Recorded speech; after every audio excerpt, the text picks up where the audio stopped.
Mugenkuleetedde olunaku olwaleero ge ga mwana mulenzi Kaweesi Lwasa Emmanuel nga ono mukwano nga bw'omulabyawo yakyuka n'ava mu ddiini ey'Obukatuliki ne yeeyongera mu ddiini ey'Obusiraamu era nga bw'olaba entalabuusi waggulu ng'ali ne mwana muwala ono Nash Glow. Nash Glow yali wanno. Nash Glow yaliko mukabbajjo ne baawukana we yamuzaalamu omwana ne baawukana. Ye munnange Lwasa olwamusanga n'amukwana. Lwasa agamba nti yamulabanga mulungi n'amusikiriza n'alabanga balina okweyongera mu maaso. Bwe yamukwana mwana muwala yamuddamu n'amugamba nti munnange nange mbadde mu open relationship nga nneezaani aŋŋambako oba okitegeera, so ne beeyongera mu maaso. Beeyongera mu maaso essaawa eno ekiriwo bagenda kukola nnika era mwana muwala agenda kubeera ng'akola ki maaso awo ndowooza ng'ayanjula omwami we Lwasa Acram. So kamukirewo ka vidiyo kano obeere ng'ate okalaba.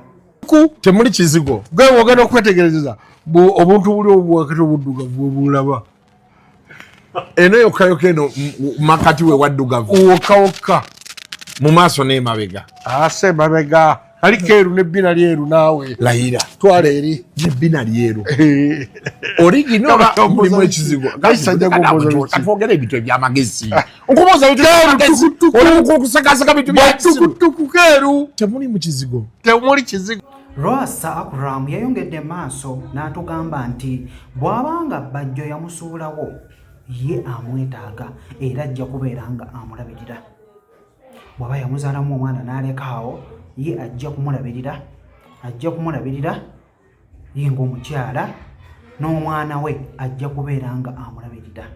Byebyo nno ebiriwo essaawa eno ku mwana mulenzi oyo Lwasa. Ye aliwo okubeera ng'atambula butambuzi bwaguddeko bwamugwa mu ttaano nga yeeyongera mu maaso naye oba okitegeera. So nekitegeeza nti yamufunamu dda, yamukeberakebera dda era nga bw'omuwulidde emabega awo. Yamukebera dda, ebbina kyekyo, buli kimu kyeru oba okitegeera. So byebiriwo ku Lwasa bingi bikyejja.